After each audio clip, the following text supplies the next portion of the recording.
Daddy Gang, welcome back to another episode of Call Her Daddy. Lauren and I are sitting. We kind of feel like we look like the parents from Willy Wonka. We are sitting on the couch, but we really wanted to like be comfortable and not have our feet fall asleep on the couch. And so we're in a little bit of a relaxed situation, but we're happy. I could like doze off right here. Like I could take like a nap in this position. I'm really cozy. Same. Okay, wait. Oh, so just for context, Lauren and I are on kind of like a girls' weekend in Los Angeles. Matt is taking his brother to go golf because my brother-in-law and my sister-in-law, Yeah, your brother-in-law and sister-in-law. Sister-in-law? Yeah. But does that make it sound like they're brother and sister?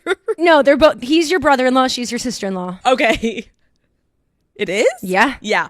My brother-in-law and sister-in-law are having a baby. And so Matt is taking his brother to go golf and on a little golf trip before they like have a kid, whatever. And so Lauren's in town and we were like, oh my God, why don't we stay, relax, go have like a nice pool, spa weekend. Girls' weekend. And we're going to drink a little bit. We're going to chill and it's going to be a good time. We're going to order these green margaritas that when it's the two of us, we like to order them for delivery and get a little weird together. Well, they're just like those kind of sneaky margaritas that like you get really fucked up from them.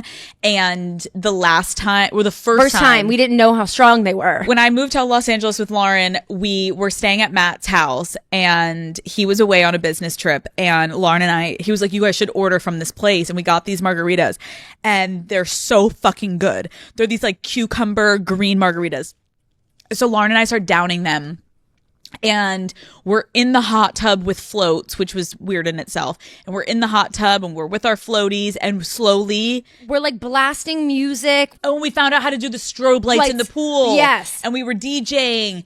And then we like passed out in the living room and like didn't turn the music off, didn't turn the pool strobe lights off.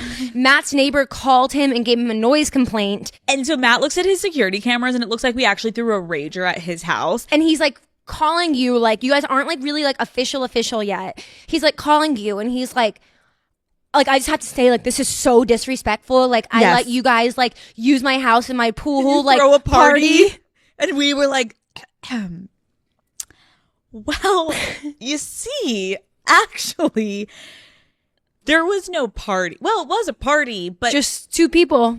It was just Lauren and I. And he's like, I'm having a hard time believing that, Alex. Like, look at my backyard. It looks like there was like a fucking brothel back there. And I was like, and like the neighbor called and gave me a noise complaint. Like I've never had that happen since I've lived here. And I was like, it's just the two of us. And so Lauren and I now always have a joke with Matt where we're like, we're hitting the green margs again. And he's like, Jesus fucking Christ, the two of you together. But to be fair, I feel like whenever it's just the two of us together and we're not like interacting with other people, we have a pretty like straight and narrow path that we always go on. What's our straight and narrow path? We love either alcohol or marijuana to like have a little fun together.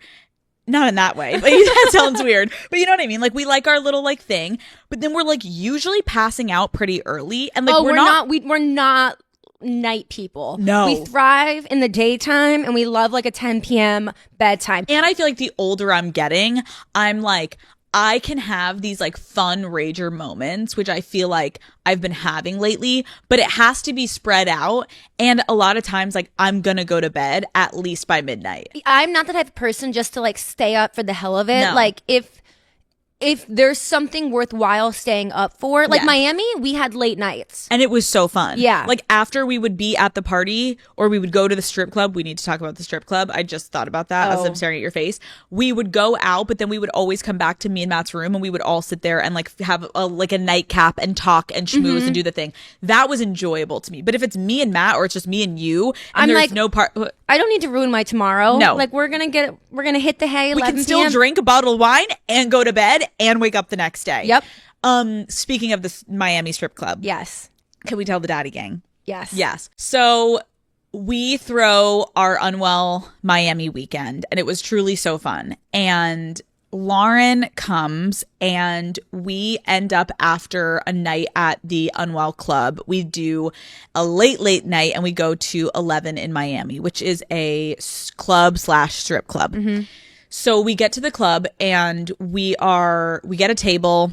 We're all standing there. And I remember I'm like talking to Matt and he's whispering my ear. And then all of a sudden I look and Lauren is standing with this tall man and at our table. And I know who this man is because he's a reality star and he's been to a couple of our events before. But I know my best friend barely has social media and doesn't watch reality TV, and she has no idea who this person is. No idea. You just think he's like a hot guy. Yeah. And then the next morning, I ask Lauren, like, wait, what? No, we get in the van to leave because we end up leaving because we were like, it was too crowded and like none of the strippers could even come to our table, which was like, I was ready for like a lap dance. To throw some bands. Yes, I brought fucking a bunch of cash. I was like ready to fucking pay the strippers. And then they never ended up being able to get to our table. So we were like, this isn't even as much as fun. We leave. We get into the van and tell the daddy gang what happened with your night. So I had, before we ended up at 11, I had maybe shared 5 words with this guy. Okay. Like quite literally 5 words. And when we're standing at the table, it's like really crowded. So like we're just like touching because it's so crowded. And at this point, we've maybe hit a higher word count of like, we've shared a few sentences. Okay. Like not much has been happening. Yeah. And maybe sentence number 5 is he looks at me and holds out all of his money and goes, do you want to go to the back room right now and get a private lap dance, the 2 of us? And like, it's like 2:30 in the morning and like, I'm like kind of drunk, but I'm not like hammered. And so you don't even have, I think at that point, because we had left the club and hung out for a minute before we went to 11. And then it was kind of a mission to get into 11. Yeah. Like, so like I kind of like sobered up a little bit in the process of like getting into 11. Yeah. So like none of us had a buzz. No. We were sober at 11. Yes. Which was fine. Fine. But to get a sober lap dance with a man that you've barely and never like met. I've been around the block yes a few times. No, well I've been to this is like my 3rd time at like 11. So okay. like I know what goes down in the private rooms in the back. Yes. It would not just be us getting a lap dance. It would be us having a threesome with a stripper. And I was like, you know, at this current intoxication level, I don't really have it in me to go from just like not having a vibe to having a threesome with a stripper. But you were just like, I'm literally like fresh sober, basically. I'm like sober and like there's not like a sexual tension yet. Yeah. Like we've had like we're cracking the small talk. Yeah, we're trying to like gauge like what's your name? What's your occupation? Who are you? Exactly. I remember in real time when this was happening, I turn and I clearly hit you right in that middle of that conversation because all I remember hearing you say is, let me have one more drink and think about it. That was literally your response. And I'm looking at you and I'm looking up at him being like, what did he just ask her for Lauren to be like, let me have one more drink and think about it? Because you're a down ass bitch. So I was like, what is Lauren postponing in order to like liquor herself up? And then I find out that he basically asked you to go into the private room. And then we left and he stayed. But for now, Lauren's still on the hunt. I'm just out there living my life. But I feel like you're in a really good headspace of like, you are really, really in a good way single now. Because like, how long has it been since your breakup? Like 5 months now. Okay. Wow. Something I was saying that I was really proud of myself. I was telling you this morning. Yeah. I went no contact after my breakup, which is like anyone I meet who's going through a breakup and they're like, what's your best piece of advice? Truly, like, go no contact. Like, you have to, like, I have no better advice than go no contact. And like, you have to stick by it. I have not talked to my ex once in any capacity since October, since we broke up. And it was like, I remember I had said to you, I was nervous for you because you guys obviously lived together. So once the breakup happened, you had to like figure out like all the logistics. There was like a lot of logistics to sort out. But then once that happened and the last day that you guys saw each other of like, you got to take things from the apartment and all that stuff. Like a final, like very nice, like goodbye. Goodbye. I was so proud of you because I was so scared of that like you guys also shared each other's locations and stuff, and I was like, is she gonna, and then I remember I talked to you like a week after and you were like, unshared location, haven't talked, it's over. And the fact that it's gone no contact for 5 months, I feel like it's really allowed you to focus on yourself and not feel like you're lightly getting pulled back into it, even if you had any questions that you've been kind of like going through in reflecting on the relationship. I feel like you've been just taking full accountability of like, I don't need to ask him. I'm going to do the work in therapy about like, why did I put up with this? Or why did I do this? Or why did I act this way? Like whatever it is, you're finding the answers within yourself. And I think a lot of times, Daddy Gang, we can use questions we have and think, well, it's just closure. I just want to have one more conversation because I want to kind of like figure out why we both did this. And it's like, that's just prolonging you being able to move on. I agree. Right? So talk to me now though about like 5 months out of a breakup. What have you realized about yourself?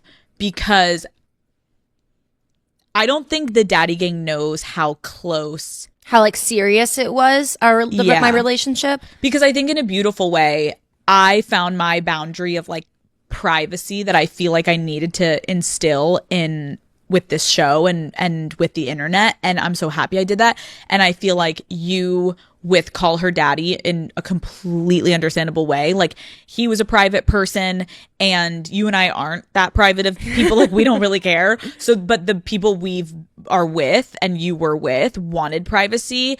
And so like you were respecting that. So you didn't really talk about your relationship a lot. So I think a lot of people online I even saw still to this day are like, wait, Lauren broke up with the boyfriend and like, so she's single and like what's happening? Like, do you mind explaining how close you were to like this being the person you were about to spend the rest of your life with? Yeah, it was really serious. We dated for almost 3 years. For the last 6 months of our relationship, we were living together. And it got to the point where he had a full plan to propose. He talked to my mom and her fiance, like, and had like a dinner with them and told them he was going to propose. He talked to me and Matt. He talked to Kristen. Kristen's our other best friend from childhood. Like at me and Matt's wedding, he went to Kristen and was like, oh my gosh, I obviously like I don't want to bring it up to Alex and Matt right now because they're literally getting married, but I want to propose to Lauren during the like holiday New Year time. And can you just like make sure you put us all on chat? Cause I want to make sure that they can be there. Cause he wanted us to like surprise you like how you guys did for me. Him and I came to your engagement. So it was like very concrete. Oh, like there was a date. You knew a date when he was going to, like you knew the date he was going to propose. And you guys had talked about the ring, right? We were gonna like do something with like a family like diamond, and you knew like where it was gonna be. Like yes. it was planned. Yes, that was happening, and I think as your friend, I remember when I heard that, I was so torn. Yeah, that's a good word, because I was like, "Fuck, that could one day make sense," but from the stuff that I had heard from you, I wasn't sure you guys were like ready for that, but I'm not in your relationship, obviously. So I was like, I need to just like catch up with Lauren. And obviously I didn't want to tell you, he's gonna propose to you. Can I say? Yes. So like you ended up yeah, I had to. We had one of those dinners where you were just like, I can tell that like you're holding a lot in right now. Like, can you like just let it all out? Zero judgment. Zero judgment. You can tell me everything, and if you want to stay, you can still stay. Yes. But like, I can feel you're not telling me everything, and you're just holding a lot in. Like, let it out. So we had one of those 3-hour dinners where I was just like, word vomiting everything.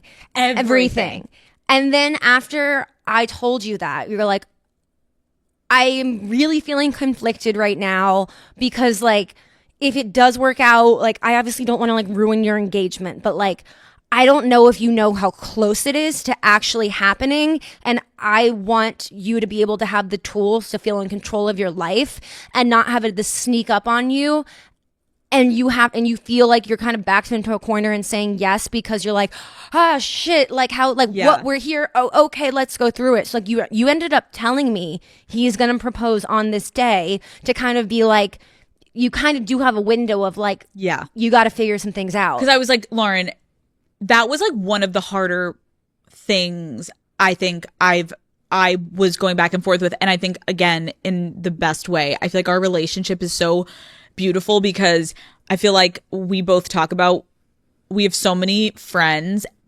that you communicate with friends differently, but you and I have always had this thing where it's like, we're so honest with each other. And I think we both have found our way to be, even when it's hard, what we're going to talk about, we are so like graceful in the way that we approach things with each other and respectful. Very, very, very much have, I feel like, a policy of like, it is your life and I don't know your life. Yes. And like, it's your life. Yes. And but like, it's also, as your best friend. Yeah.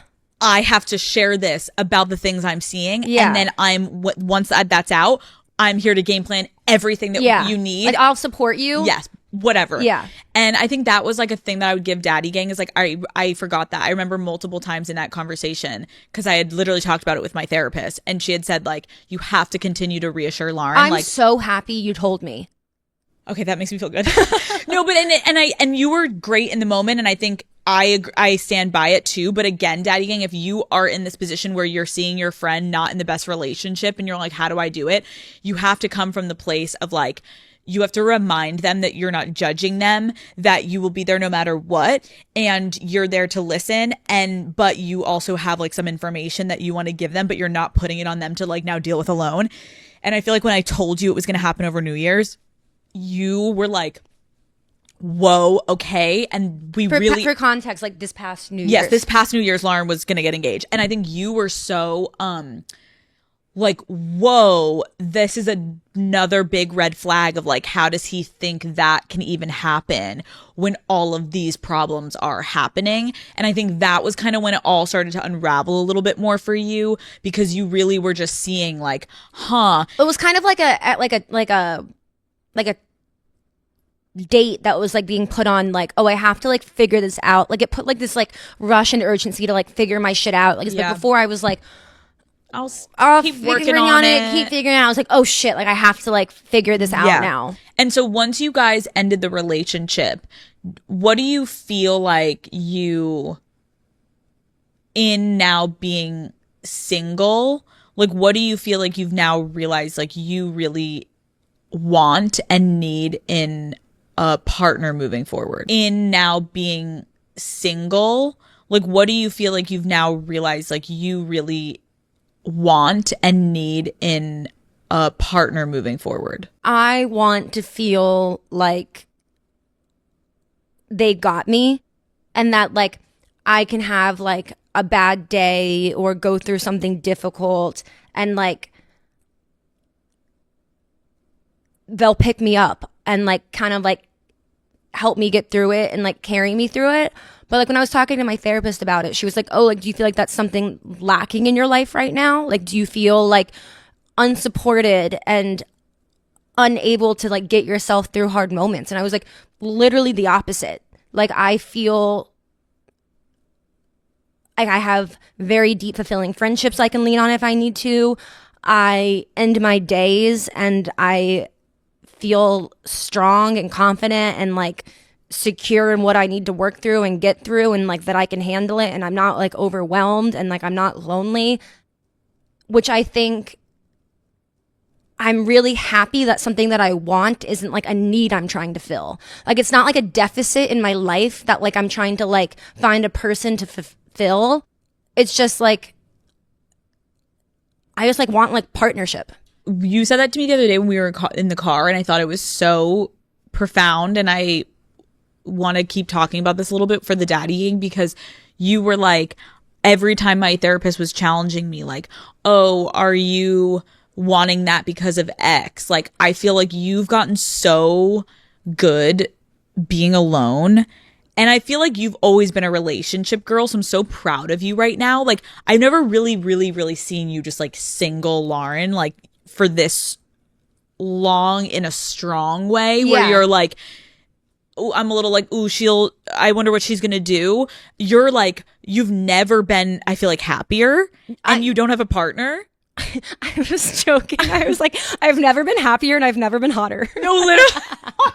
No, it's so true. You've never been happier. You've never been hotter. You just turned 30. You're thriving. And I feel like something that it's obvious is like for the daddy gang, like we have both been at points in our life where we're both single and we aren't that good at being alone. Yeah. And so we're like chasing after something.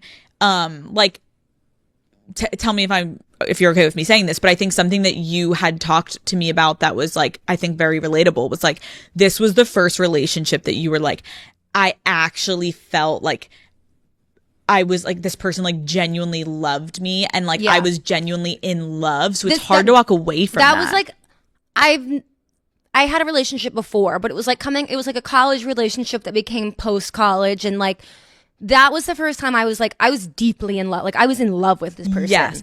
And I remember it was so sad because I remember you saying to me, Lauren, you were like, I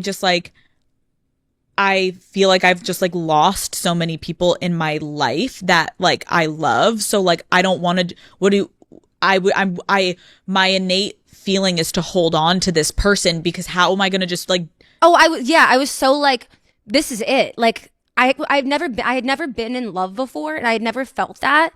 And I was like, oh, like this is it. Like this is the feeling that like you fight for and like you go to like the end of like the earth for. And like, I know that's not the case. Well, now you know, once you really have that like first like adult relationship of love. I'm not talking about like we've all been in love hopefully before, but when you were talking about like love of like, oh, I could see a future with this person, then you really start to realize, which I think I'm so happy. I feel like we were able to have a lot of conversations with like me, you and Matt, because I've learned so much being in my first year of marriage that I felt like you started to kind of like ask Matt and I questions throughout this. Matt has a lot of good experiences and advice. He does. Mm-hmm. And I feel like his advice a lot was like, there's so much more to a marriage than love. Yeah. Like if anything, that's like the easiest part of it. Yes. I was talking about that in therapy too, of like, I think I like thought that like love was so hard to like come by and it was so rare.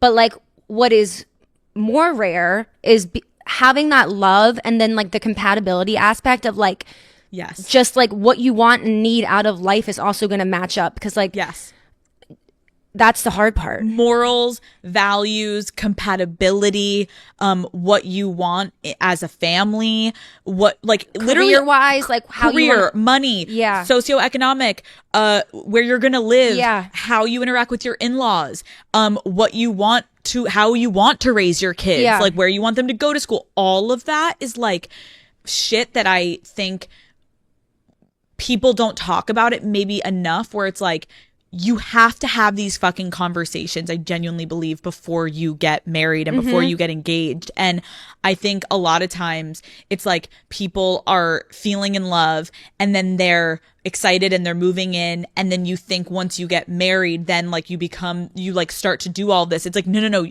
Daddy Yang, you need to figure it out before, because I think, again, you watched it with yourself. Is like you were in love, that was down. But then I think you have a lot of friends around you who are going through like whether they just got married or their first year of marriage or their second year of marriage. And so you're watching all of us kind of like do this dance.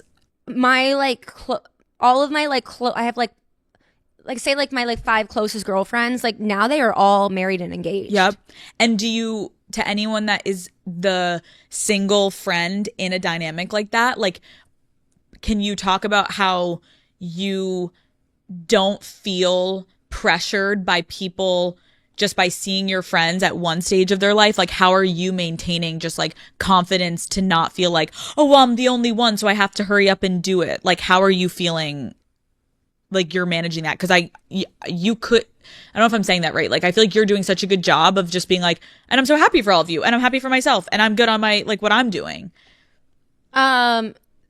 The easy answer, and then like I'll give like the deeper answer. Like I do, like I have a few like newer friendships that like I've been investing more time into because they are single. Yeah. And I do think it's important to like, it's just helpful to like have people who are like, oh, like everyone's going on a date night tonight, like let's do this, or like everyone's kind of tired, but like I don't want to sit at home alone like all weekend. Like let's at least like go out and like get a drink and like be social for like a minute. So like I think it is like really helpful to like have single friends when you're single. And then something else we were talking about recently, kind of related to like, how am I not feeling pressure and comparison and like left behind when all of my friends are very much in like a different life stage than me? Like being single, like is the minority of like of my close friends right now. Because like I truly feel like very zen at this current moment and not pressured and not rushed. But when I first got out of my relationship, like this is kind of like this zenness is kind of like really within like the past like month and a half ish. That's nice to hear, because I'm sure girls are like going out of a breakup being like, bitch, I'm on my 4th month and I'm still struggling. Yeah, it's like a very new, like this level of like calmness is like kind of new. When I first got out of the relationship, I knew for a fact, like I absolutely need to be single. I need to like reflect on stuff. I need to not rush into anything. Like I need to have me time. Like I knew that, but I didn't feel that. Right.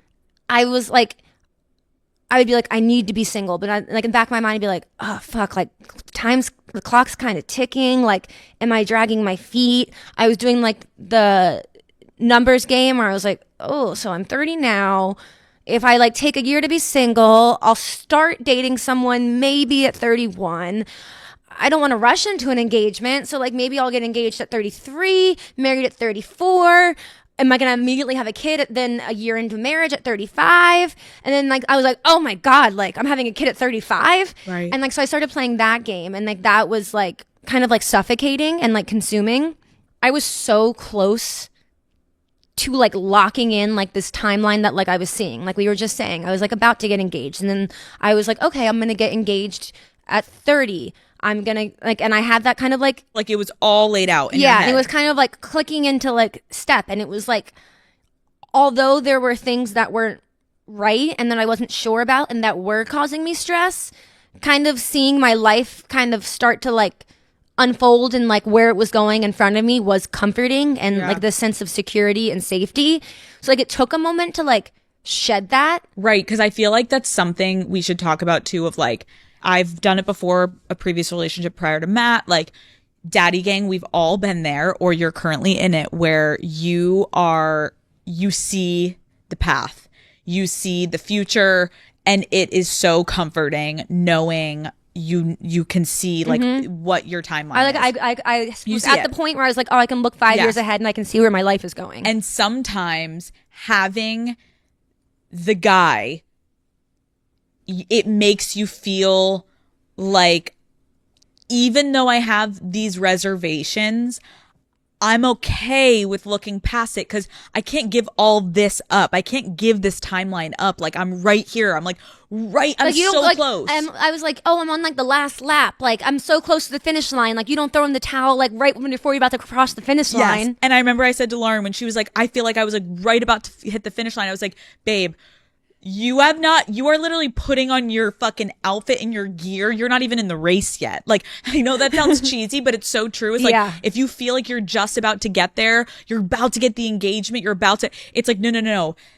You haven't even started the fucking marathon yet. You are literally just putting on the clothes to see if they fucking fit. Does the uniform look good? Does it fit? How does it feel? Okay. Then when you start marriage, that's when the fucking race begins. And I feel like, or again, even if it's not marriage for certain people, whether it's you want to have a kid or whether you decide to be life partners. But for you, I feel like that's such a relatable feeling to women listening, of you don't want to disrupt what you feel like you've spent so much time building, and you're willing to potentially look past these problems because holistically it's really starting to shape out. And the problem is what I've always said on this show, you guys, that my mom had always told me from a young age, was like, anything that bothers you in your relationship will get 10 times worse when you're married. Anything that bothers you in your relationship will get 10 times worse when you're married. And that is disorienting and hard to hear, because I think you and I had a lot of conversations of like, your ex is a good guy. Like, absolutely. It's just compatibility wise, we started to talk about things where it was like, it wasn't the right person for me. And we would be like, no, Lauren, like you're saying this and this is how it's making you feel. But like, which I think was like another hard layer. Like nothing was like glaring, like, yeah. There was no moment of like, oh shit, like that was so bad, you have to end it. It was just like these micro things that you kept, you know what it was a lot of too, which is people listening, you may have this where you're just like, am I okay with this? Yeah. Am I okay with compromising? And when is it not compromising and it's like actually kind of giving up something that's important to me or something I did think I want in life, but like, is that superficial to want that? I think when you really got to the point of knowing is when you were laying it out and speaking to your friends a bunch, and it was like you were literally starting to compromise on every single thing in your life and everything. And it wasn't even compromise. It was just like, this isn't the life I saw for myself. Yeah. You would say it, but it was like a story you were telling yourself. And then when you, and this is where Daddy Gang, like finding friends to make sure that who won't judge you, but can talk with it. Because I've been in the scenario too, where I would go to Lauren when I was going through a breakup being like, I'm so devastated, but you kept me on track to be like, but that's not what you want. I feel like when you went through this, we did the same thing where it was like, this is hard that you're giving all of this up, but how about you reframe it and think, can you imagine if you went through with it just because it felt like you were so close to the finish line, then you marry this guy and you have kids and every problem that you have. I was going to like look up and be like, how is this my life? Right. Like I didn't want any of this. Yeah.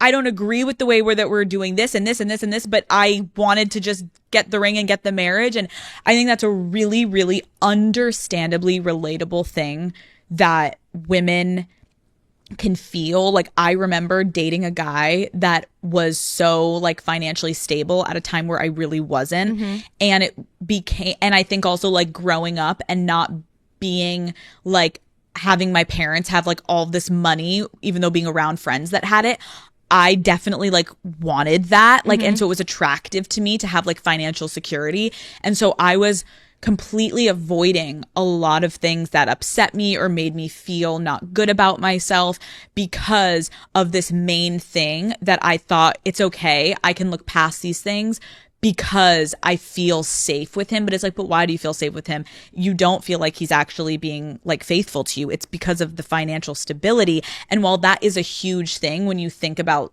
certain aspects, that doesn't mean fucking shit if you don't have an actual good relationship. Money is fucking great, but it's not fucking great if you're getting cheated on or you're getting fucking emotionally abused or whatever it be. So I think a huge lesson for the Daddy Gang that we can take from what you're talking about is like, you felt in your gut, compatibility wise, you were off in moments, but you kept going forward because you really also didn't want to give up the good parts. Yeah, that there was love there, that it was all kind of falling into place and like making sense. And like I remember saying like in one of my like therapies I was having before like ending the relationship, I was like, I feel like I'm about to blow up my life. And she was like, you are, but like that's one portion of your life. Like you still have all of your friendships, you still have your career, you're still going to be you. That's what's I think so crazy. I remember that because we talked about that after that session you had. It was like, yeah, I guess you could say you're blowing up your life. Not really. You're just ending something that was going to bring you in one direction, but it's a portion and everything else is going to stay the same. I remember saying that to you. Remember, I was like, you're going to go to work on Monday, then you're going to go to drinks with your friends that night. Like everything is kind of the same, but then a huge chunk will be missing. And so it's really, really terrifying as women because we don't have the flexibility like men do to just keep it fucking moving. Oh, that one didn't work out. I can go over here. Like they have a different level of privilege. And while that is true, I really, truly believe that like staying in something just to appease one other aspect of your life that you're looking for is really going to come and bite you in the ass. So I also think being easier on yourselves if things aren't working, Daddy Gang, recognizing that sometimes neither of you are bad people. It's just, it quite literally is like your traumas and your strong suits and your issues and your things that you bring to the table that are good and bad, sometimes they just don't fucking work with someone. And instead of trying so hard to force it, while yes, a relationship is work, at some point you have to look at yourself. And I genuinely believe for you, Lauren, like, I'm so happy that you lived with him. I'm so happy that you went all the way to the point of seeing yourself in a dress with a ring, all of it. Because now we talk about this a lot of like, I can't wait to see the person that you meet next, because you are a better person because of that past relationship. Oh, and like thank there's God things, you met him. And like there's things that, my therapist used to say, every person you date gets you one step closer to the person you're supposed to marry. And like there's things that I would have no idea that I did not like and that I definitely need. Yeah. And that like trigger me. And I feel like I just like know myself a lot more now. And so technically though, think about this, Daddy Gang, if we're doing the fucking math, although maybe you would be engaged right now and planning a wedding, we have talked about like now knowing how much there was breaking down, there's a chance either one, you would have been in a really pretty unfulfilling, unhappy marriage, which could have ended in divorce. Now you're still so much closer though to just pure happiness of finding your person. Mm-hmm. And I think that should hold a lot of hope in a lot of people's minds if you're about to end something, or this episode is helping you think about reevaluating, do you want to take that next step? Well, yes, the next step seems super straightforward and easy. If you're not 100% in knowing that's the right next step, you're then gonna have to take a lot of back steps once you go forward, because it's gonna be like, well, fuck, this isn't working. Don't force something that's not there. Everyone's timelines, while yes, it can be straightforward, a lot of times with timelines, they're just gonna like fuck you into making like more rushed decisions, where it's like, if you didn't have this in your head and if we didn't have a time clock, like, would you make that decision? I think that has been like the timeline and the time clock and the biological clock and children has been, and like really sitting and thinking like about that aspect has been one of the things, the most freeing aspects for me of like, I truly feel like I've never felt more zen or peaceful in my entire life, and calm and like not rushed and like awake and confident and like sure. And I think it's because I've been having really honest conversations with myself about what was really fueling that like urgency and that rush and that countdown. And it's children and motherhood. And if you would have asked me 6 months ago, a year ago, my whole life, I would have been like, no doubt I'm having children. Like, no question I'm having children. And I don't feel that way anymore. And it's a little surprising, but not sad. If anything, almost freeing. Because I think I was really just operating from that place of it's just what you do. Like, oh yeah, like I'm gonna have children. Right, like duh, like I have to. Like, but like when I like really think about it, I'm like loving this time period of like feeling like I am the main focus in my life, like truly just me, and like what do I want and what makes me happy, and like everything is revolving like around me, and like I get to be selfish, and like my entire life, like I from like 7th grade was like put in positions that were like pretty crazy of like taking care of my family emotionally, financially, until like not too long ago.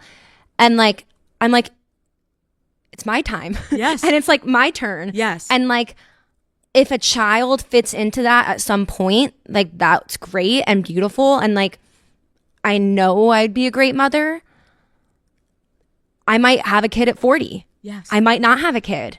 And it's like, it was like pretty like wild to say that out loud, because like I just wouldn't have thought it. And yet here you are. And I feel like, again, had you gone down that path with that ex-boyfriend, you wouldn't have probably even had a chance to recognize that because of just this timeline. That's what you and Matt were talking about. When you're in something that you're unsure, or maybe it was me and you and Matt, you chase the next milestone, because like puts like a it gives you something to look forward to and focus on, to distract from the problems in the relationships. Like, but we're gonna get engaged, and then everything's gonna get better, and they're gonna get married, and let's focus on the wedding. And then all the wedding, everything's good. Let's start planning for the kid. And then once you got the kid, we're like, oh, we're gonna, and then it's all these distractions and these milestones, and everything's good for a little bit, and then once you hit that, there's a come down, and then you're like, well, what the fuck is next? And you've seen those relationships with people. I think it's so beautiful when you said this to me the other day, and I was like emotional for you, because I feel like we have so many things that we're just taught from a young age as women, and no one really tells us, but by the way, you can do it completely different. You don't have to do that. We don't have to do what our moms did. And I feel like this is such a beautiful place in your life that you're in. Like, you're really, really in control right now and in tune with what you want. And thank God you listened to yourself when you were in something that would have been easy to move forward with, but difficult in the long run. It's like the short-term reward. Really, you have to think about the long term. And now the fact that you're able to realize all these things about yourself, I'm just so happy for you. And I really hope people listening can find their version of what you and I are both going through right now. Because I think we're both at a period where we're really having to look at ourselves. And as women, we don't feel comfortable. Kind of like silencing like the noise. Being like, in this moment, like, what do I want? And if you don't know, that's your first step, that you need to spend some more alone time with yourself. If you're in a relationship, that still means you should be spending alone time and checking in with yourself. But you guys, Lauren and I this summer are aligned. I'm doing a huge fucking victory lap and enjoying my fucking time being a newlywed, and Lauren is fucking single and she's going to have a good summer. And so I'm just celebrating myself. Yes. And so the two of us, I feel like it's this beautiful, gonna be a great fucking summer of us just like going. We have a lot of fun plans. You guys, we have so many fun plans that I don't want to fully tell you about, because it will be fun to roll, like, for you guys, roll out our social calendar for you guys. But also, more importantly, I think Lauren and I will need to come back on this couch soon, because there's a couple of things that maybe you'll find out soon. That couple announcements coming. Yeah, that you and I haven't really ever talked about, that I think will definitely catch people by surprise. Yeah, I think the daddy gang is going to be like shocked, but also like, it all makes sense now. Yeah. So that's all good things are coming this summer. But thank you for sharing all of this, and because I do really think like so much of what you are going through right now and always is like so relatable, and I feel like a lot of people really appreciate whenever you come and sit down. So thank you, Lauren. This was a fucking wholesome ass episode. Yeah. Daddy gang, we love you. Thank you so much for tuning in, and I will see you fuckers next Wednesday. Goodbye.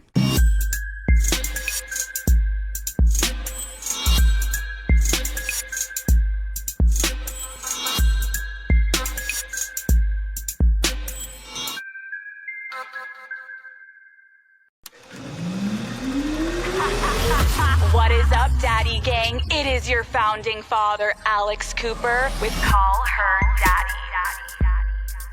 Cardi B, welcome to Call Her Daddy. Hi, Daddy. I have to tell you, you have been on my dream guest list since I started the show. So to be here with you, no, it's like, you don't even get it. It's an honor. Thank you for being here tonight. Thank you. Very excited. We need to talk about your outfit. Yeah. How did you pick this tonight? Well, I wanted like to do like a jersey, but I wanted like to do like my style and stuff like that. And I was like, well, I mean, like, I was calling my man so I could show him, but he sleep at this time. You know what I'm saying? He sleep right now. He go to sleep right early. So on the back of that jersey, what is the name? Mr. Diggs. Congrats. You look very happy. The jersey is fucking amazing. It's so cute. Okay, wait. So I heard you had a late night last night, almost into the morning. You were at the studio. Yes. What were you doing? No, I wasn't at the studio. I was actually doing a music video with Kaylani. And we finished like around 5 a.m. So I got like in like at 5:30. And we did like freaking 5 wig changes. And I'm like, I don't know how am I going to wake up early in the morning. Like, I am so tired. It was like 7 different scenes. Are you a night person? I am a night person, but I was up from 6 a.m. to all the way to 5 a.m. So I was just tired. How do you feel about this new album coming out? I feel really good. You do? I feel really good. I feel A really little bit of confident. pressure because it's been almost 7 years.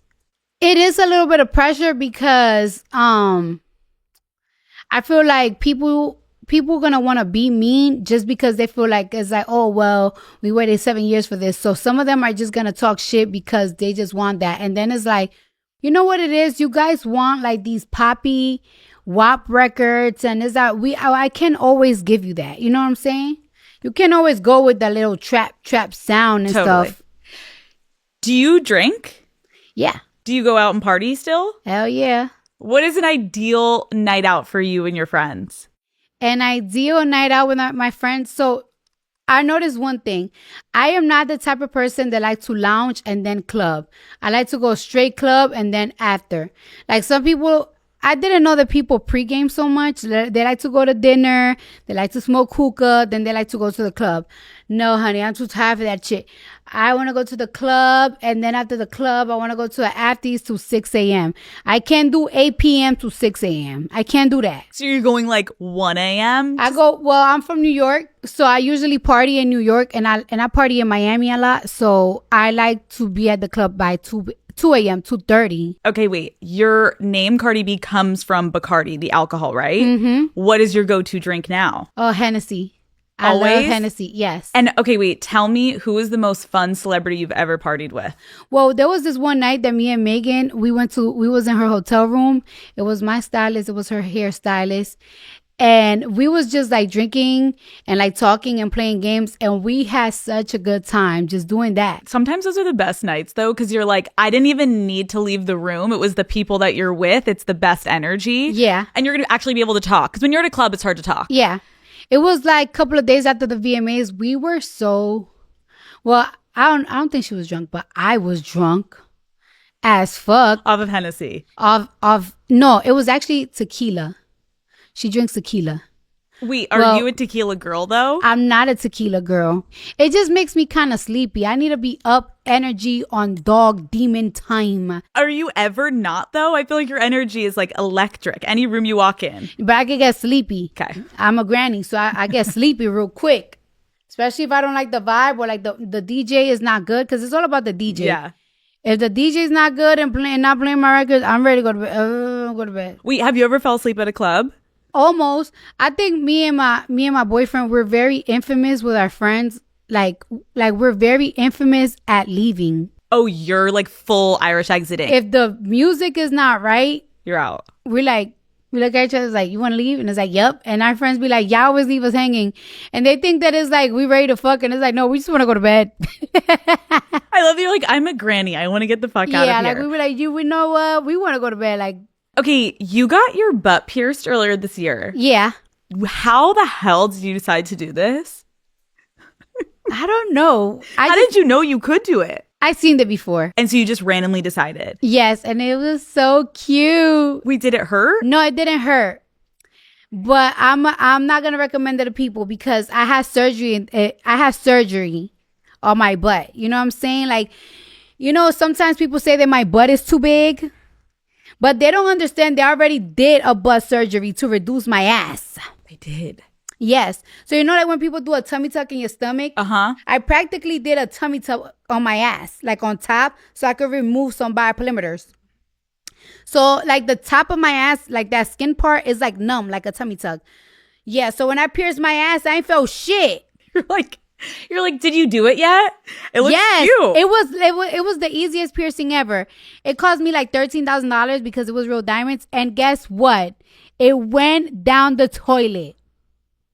Cardi? It went down the toilet. Wait, how quick? Like the first week? No, it was like a month. But then I realized that it's like, hold on. And it's like, then I was looking around. I was looking at my pants and my panties and stuff. And I'm like, yep, went down the toilet. 13 fucking K on your asshole. Mm-hmm. Oh my God. Ass crack. Ass crack. It's so cute. I got to show you a picture so you can see it. It's really cute. Okay, yeah, you can show me a picture after. So now is it just it's out? You don't have it anymore, or did you refill it? No, I haven't redone it yet. I just haven't been in the mood, but. And did you know the person piercing you, or did you just walk into a shop one night and be like, what's up? Yeah, I just went to Maria Tosh. They pierce me all the time. They were so excited. They said they were gonna refund me too on the piercing. So why? Because it fell on the toilet? Yeah. Oh my God. That's so nice of them. I know, right? Call Her Daddy is brought to you by Hidden Valley Ranch. You know what never goes out of style? Hidden Valley Ranch. Seriously, it has been around since 1954, and it is still America's #1 ranch. And there's a reason for that. It is the original, the one that started it all, and it's packed with flavorful herbs and spices, adding the perfect punch to your favorite meals, snacks, and party plates. We all know that Hidden Valley pairs well with everything. Wings? Yes. Pizza? Duh. Chicken fingers? Match made in heaven. Whether you're dipping, dunking, or topping your favorite foods, Hidden Valley Ranch is perfect for any and all occasions. Visit walmart.com/Hidden Valley to find Hidden Valley Ranch today. Hidden Valley Ranch, only serious about flavor. Okay, wait. We're going to play a game. Okay. That's why I had you bring your phone in here tonight. Okay. So the game is called Confess or Text. Okay. I have been doing this with people recently. Here is what's going to happen, Cardi. Yes. I'm going to ask you a juicy question. Oh, that's the best. Mm-hmm. Okay. If you want to answer it, and we go to the next question. Okay. If you don't want to answer it, then you have to text someone. And you're going to text the person in one of those bowls. And then there's also telling you what you're going to text that person. What is the craziest rumor you've ever heard about yourself? Yeah, well, a new one now. Because some rumors are a little dark. Okay. And some rumors are like, bitch, be for real. Like, there's a rumor that, like, my boyfriend dumped me because my BBL stink. And it's just like, the way this ass be getting in, it can be. No, but the thing about me is I'm very, very anal. Funny. I'm very anal about how I smell. Got it. You know what I'm saying? I don't know who made the rumors that BBL stink, but it's like, it doesn't fucking stink. Well, how would a BBL stink if you don't got no open wounds? Why? Because your ass is fatter? You can't clean a fat ass? You don't know how to clean a fat ass? You do. I do. And let me tell you something. If you get fucked in the ass, I know how to do shit too. You can't even play with me. Is that crazy when you read that shit online? Yes, like, cause I be fucking for real. Do you talk about it with Stephon or no? No, we just be joking about it. Like, cause I heard you left me because my BBL stink. Okay, next. Which artist do you think is secretly insanely jealous of you? Huh. Oh, it's plenty, honey. Ooh, Jesus Christ. All of these bitches. What's a kink or fantasy you've never admitted publicly? Shit, I think I've done them all. I would like, in a threesome, to have a really pretty faced girl that I really like. And we both sucking dick together. But like, not just like, my turn, your turn, my turn, your turn. Like, making out, clashing on it. And I love that you specified like really pretty face. What, because you're going to have to look at her? Or are you keeping your eyes open or closed? If I like her a lot. I mean, you know, it's really passionate when you make out with girls. Or not when you make out, period. I'm very passionate. Like, I like to make love. So I'm just not like, it's like, oh, you jerk it and suck it, I jerk it and suck it. You jerk it and suck it, I jerk it and suck it. No, it's just like a clash, You're coming together to make something beautiful. Yeah. When is the last time you faked an orgasm? It's been a minute. Really. It's good. It's been really a long, long time. Did you ever go through a spurt where you were faking them? Yes. We all do. Mm-hmm. We don't judge. Okay, name a celebrity who you think would be amazing in bed. Who would be good in bed? I never really thought about it. You can go for the bowl.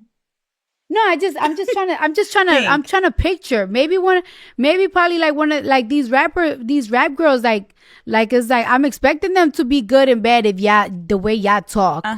That's fair. You know I what like I'm saying? that. Yeah. Like it's like I hope so. I hope you could eat some pussy. If you're singing about it. Yeah, you sing it. But then do they even sing about? Yeah, like oh yeah. If y'all sing y'all bisexual shit, I hope y'all could eat some fucking pussy. What's been the worst PR crisis you've ever been in? It's so many. It's so many. But like, I feel like you handle them with grace. With grace, I be pulling my pussy hairs out. They be stressing me out. They want to cancel me. They want to cancel me, and it's just like I don't mean no harm. Like matter of fact, I'm gonna tell you when. Like I think I know what you're gonna say. The fat phobic Yeah. stuff, and it's like now they saying that I hate fat people, and it's like, do you think I wake up like, oh, I hate fat people? I hate them. I hate them. I hate them. Like it's like, what the fuck? Are you serious? Like, no, I don't. But it's my. This is why I don't like my fans. My fans rile me up, and then when I think it's funny, then I repeat what they say, and it's like. But my fans did it first, and then like the GP, the general public, be like, if your fans. But you know what? Sometimes, like when I get like in trouble, I guess people be like, "Oh, you guys give Cardi a pass for everything. You guys get away with everything." And I don't feel that. I feel like when I make a mistake, you guys want to cancel me so bad. But the reason why I don't get canceled is because I always been like this. I'm not like these. I mean, I'm not saying that these celebrities are faking the funk. Nobody's faking the funk. I just feel like they're a little bit more private than me. But it's like, I'm just really being myself. I always been myself. Like, it's like, maybe sometimes I might be a little bit rougher with my jokes, but I'm just a rough joker. But I don't mean no harm. That's what makes you you. Yes. Okay, Bull. I knew you would answer all these fucking questions. I'm like, there's no way we're going to even have to have her to text anyone. I could just keep going. You're going to answer. Or you want me to text? Yeah. Oh, because you want me to be messy. Okay. Yeah, messy. A celebrity. Oh my gosh. A celebrity you don't know that well, but have their number anyways. Can you help me make a clean version of this lyric? Micro penis, I call that drowning in the pussy. Wait, do I even have celebrities' numbers? Let me see if Lizzo changed her number. Let's fuck with Lizzo. She's gonna be like, bitch, what the fuck is wrong with you? I love that you're just calling and not texting. You're not a texter. Hey, I need your help with something right quick. Can you help me make a clean version of this lyric? Which one? It goes like this. It's a little silly, but it's like this. Micro penis, I call that drowning in the pussy. Wait, you said Michael Penis. Micro penis, I call that drowning in the pussy. Micro Penis, I pour that drowning in the pussy. Yeah, if you can help me with that lyric, that would be so great. I'll call you right back. Thank you so much. You're such a great person. I love you. Okay, I'm gonna think about it. Okay. Okay, bye. Okay, bye. Cardi. Holy fucking shit. She's a real one. She's like, all right, I'm going to think on this shit. Wait, you said micro penis? Yeah. That was good. You know what? But Lizzo is the sweetest person. That was amazing. Lizzo is the sweetest person. So that's why I was like, oh, I know somebody. Dude, you know she's going to actually text you later and be like, all right, I was thinking about it. Yes, she is. You're like, babe, I don't need that. She will. That's really sweet. She will. Like, thank you, Lizzo. she will. Oh, man, She I'm will. crying. Oh, my God. Lizzo just texted me back. Shut the fuck up. Let me see what she said. You have me really sitting up here being like, what rhymes with micro penis? Ah! She's sitting in the club thinking about this. Should we tell her the truth? Yeah. Message her back. Yeah, send her a picture. Not Lizzo literally at the club being like, micro penis. Surprise. They told me to text a celebrity. I knew you would. Surprise. They told me to text a celebrity. I knew you would have my back. I know you would have my back. Cardi. Yeah, she's a real one. I told you, she's really real. That game wasn't that bad. You were good. You were fucking team sport. You see, I could have texted. Yeah, but you didn't. You fucking called. I love you for that. Okay, let's talk about before your music career took off. Let's go all the way back. Mm-hmm. You were working as a stripper. How did you get into that? I was working in a supermarket. around my school, well, the college I was going to, BMCC. And I got fired. And I was just talking like to one of the managers of the supermarket. And I was just like, oh, I need this job so much. You think you could talk to this, and that person too, so they won't fire me? And he was like, you don't even need this job. Like, this is really bad. He was Turkish. You don't even need this job. You should go across the street. They have really pretty girls. You have nice body. I know the people there. And I was like, for real? And I was just so scared. And he's like, nah, it's nothing crazy. Because you coming out of high school and going to college, you don't really know what a strip club is or what they do. Or what was your first day like? Were you nervous? I was very nervous. Okay, wait. As you got more used to it, did you come up with a signature move? Oh yes, but honey, I know how to work that pole. Well, used to. I gained a little pounds, but I know how to work the pole. I was really infamous for my pole dancing. What was your like go-to move on the pole? That was like holy fucking shit. I used to go like this, and like I could lift my whole body, like roll my whole body, like from the just with my neck and stuff. I don't know how to.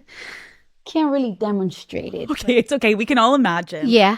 Before this, did you know when you were a young girl that you wanted to get into rap? Yes. I always like rap. I'm not gonna say really like rap. I always knew I wanted to get into music. Like I used to sing, and I went to school for theater and music and singing. Do you remember the first song you ever wrote? I used to write like songs and stuff like that. And I used to be like, Mom, look, I wrote this song and everything. You know, when you used to see the Cheetah Girls and stuff like that, you just want to be an artist when you see the Cheetah Girls. Those outfits? Yeah. Did you want to be one of them more? Raven was always like me. The star of the fucking show. The star. Would you write songs about your life or just like random shit? No, like random love things. I was always like in love with an imaginary person when I was like a child. A kid. I always had a crush in the air. Always had a crush on like nobody. Like, why do I have a love life with no love at 8 years old? Wait. Who do you remember who your actual like physical breathing human being first crush was? Yeah, Usher. Oh, okay. Marion. But no one at like school. Huh? No one at school. Oh, not like as that young, no. In an interview, you said that passions and dreams go out the window when you're just trying to survive, understandably. Yeah. What ultimately, like during the rise of your career, before obviously the huge success of your first album, like what kept you going in moments where shit wasn't really going well? Just the fact that the bill have to be paid. It doesn't matter. It don't matter if things not going well. The rent gotta be paid. Like the rent. Oh, you're crying. Oh, you're sad. Nobody, your landlord is not trying to hear that you ain't made enough money this week, that you ain't got no food to eat, that you going through it with a man. They are not trying to hear that shit, bitch. Where's my 1100? I don't give a fuck. Oh. Was there ever a time in music that you considered giving up? Yes. A couple of times. Yeah. Especially in the beginning. Do you have advice for anyone right now who is like feeling like maybe they need to give up on their dreams because they're just going through way too much hard shit? It took me about 2-3 years to get to where I wanted to be, and a whole bunch of songs. I feel like if don't give your job up. You know what I'm saying? Don't be like, oh, I'm a nurse, but I want to be a rapper. I want to be a singer, and I'm just going to give everything up for this. Because if it doesn't happen, then what? You don't have nothing. But focus on your plan A, but it's like make sure you always have a plan B. Some people don't go with plan B. I go, well, actually, I kind of don't be going with plan B. You're going to be Cardi B no matter what. You got to believe that shit. Like it was one way or another, you were going to be you and famous. But I didn't know how I was going to become famous though. But you knew it probably in your soul that like you were going to be known for something. You just didn't know what. Yeah, because it's just like everywhere I go, like it's like I'm special or something. It's like, oh my God, in every club, in every school, in every job, like it's like me. You're like, guys, I'm exhausted. Give me And attention. it's like, yeah, I would just be like, why me? Who is me? Like, what am I? Everybody used to be like, you're gonna make it. And it's like, on what though? Like, I don't know. Like, I'm not the greatest singer. I'm not the greatest. I don't know how to act. And then people be like, but you're funny. It's like, I'm not good at doing comedy. Like, it's like, what? Like, who sings that song? Is it The Mermaid or is it Mulan? Oh, which one? Like, it's like that song that is talking about what is my purpose. Oh wait, the reflection in the mirror. It's like, Yeah. who's that girl? Yeah, who is that girl? What is it? Standing there. Yeah. Back at That's me. Mulan, right? Yes. That's me. When- Like, what is my purpose? And my purpose is to be a fucking rapper and spank these bitches. That's my purpose. The fact that everyone, even in like your hometown and your friends and your parents and everyone before all of this was like, bitch, you're going to do something. Yes. You just have that aura about you. Yeah. Which is fucking amazing. Okay. You recently said, as you've been lately also alluding to, that there are some female rappers in the industry that can't stand you. Why do you think that is? I think it's a lot of different things. I think it's because I'm so relatable.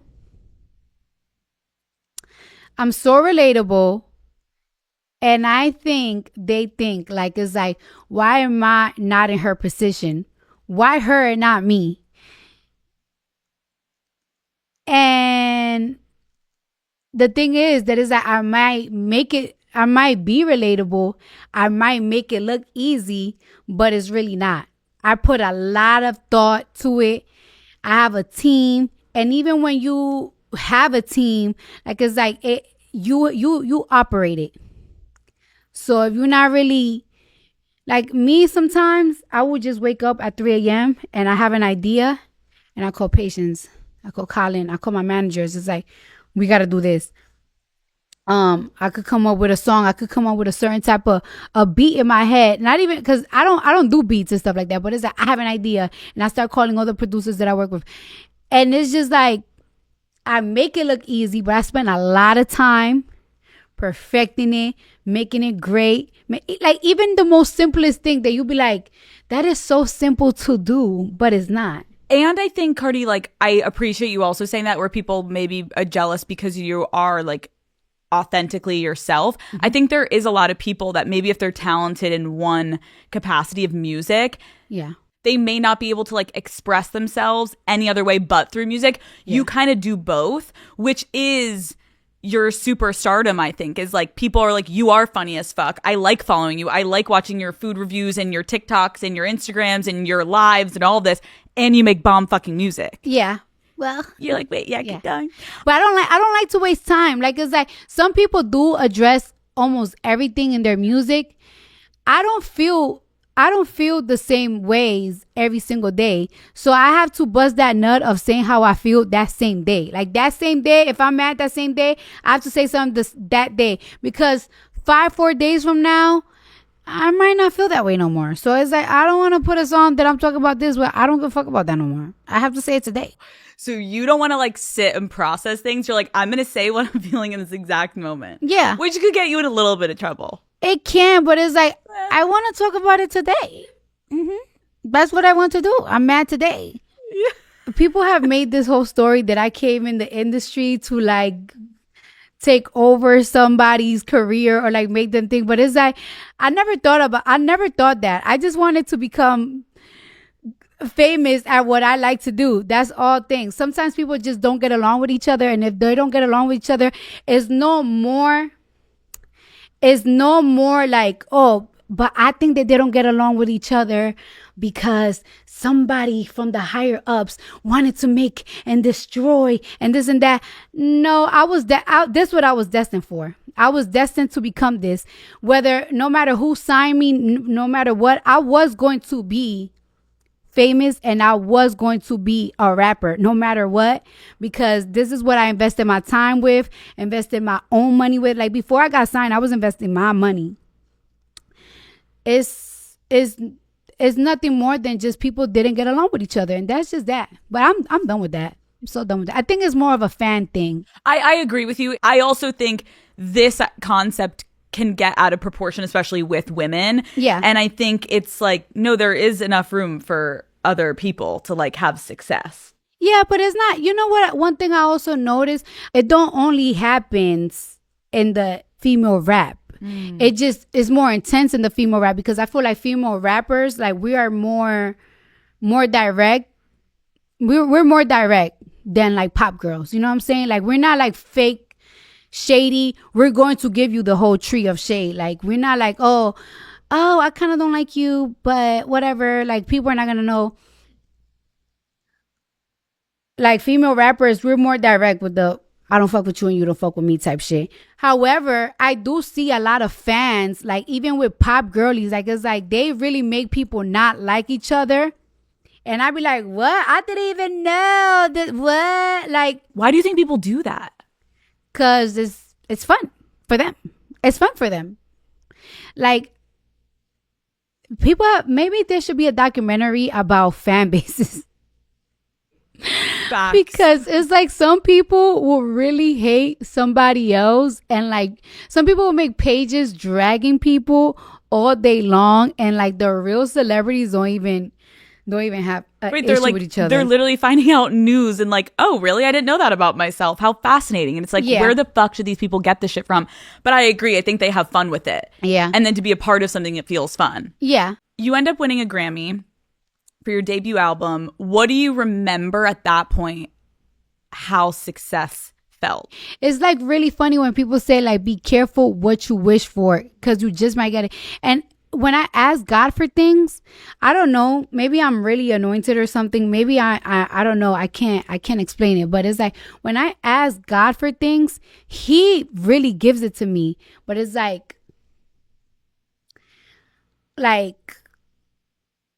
there's bad that comes with the things you wish for. So you really got to be careful what you wish for. Like, it's like, I always wish for this lifestyle. I didn't know that this life and money and success will bring so much hatred, so much pain, so much mental health issues. Like, it's like, I feel like I'll be having mental health issues because of this life, but it's just, it is what it is. It's a lot. Call Her Daddy is brought to you by Depop. You guys, we all have those items in our closet where we can't even remember the last time we wore them. Maybe it's the dress that you splurged on, but you have nowhere to wear it. Or maybe it's your favorite going out top from years ago, but now you are obviously in your grandma era and you have no use for it. These pieces may not be in your current fashion rotation, but they could be the fit for someone else. And that is obviously where Depop comes into play. Depop is the marketplace where every kind of style has a place, from bold to minimal and everything in between. And Depop is for everyone: parents selling kids wear, streetwear fanatics, and those in search of a one-of-a-kind item. Another thing I love about Depop is there are absolutely no seller fees, which means more money stays in your pocket. And with AI listings boosting and a built-in audience, selling on Depop is easier and faster than most people expect. Download the Depop app now to discover more. Okay, we're going to play another game. Yeah. Wait, but I think we need something. I've never tried it. Should I prepare for something? Well, do it slowly, because you think is whipped cream, but it tastes like alcohol. So if you take a lot, it's almost like taking a shot. Stop. It's like taking a shot. Okay, well, now I have to fucking do it because now I pulled it out. Okay, you got to shake it. Okay. Then shake it down. Guys, we are trying Cardi's whip shots. Yeah. You got to put it this way. No. Yeah. Okay, that's too much. That's too much. It's alcohol. Swallow. Are you a swallower? Show me you're a swallower. Okay, we're done. Oh, you a quick swallower. Oh. Wait a minute. What are your little fantasies? How about that? Cardi, although this feels professional, I did become known for the Gluck Gluck 9000. A Gluck Gluck, Episode 3, back in the day, Cardi. I was teaching girls how to suck dick left and right. But you know what? What? That is very important. It is. Thank you. Sucking dick is so important. Yes. Do you know there's like categories of like... Oh. Like some men... Oh. No, you don't understand.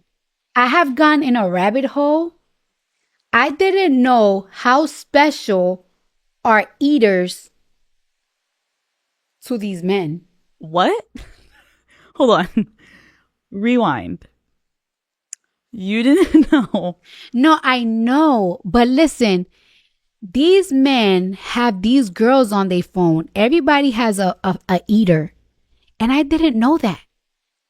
And then, like, you be like, are you so? And then you ask them, so if this girl suck your dick so good, why don't you marry them? And it's like, and they be like, I don't want to marry them. I don't really like them. I don't even know their birthday. I don't care about their last name. I just know that they're my favorite eater.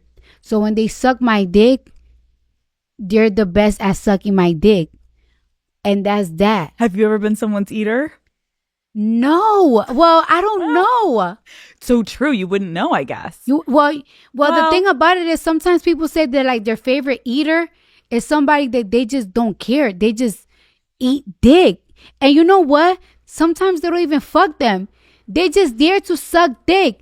But they never forget about their favorite eater.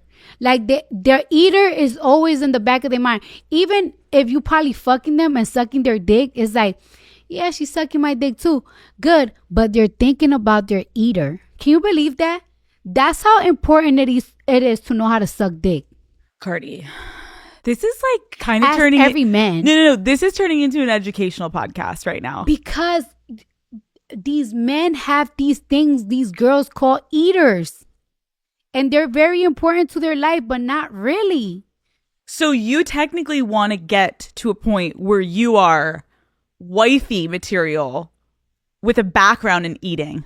Well, yes.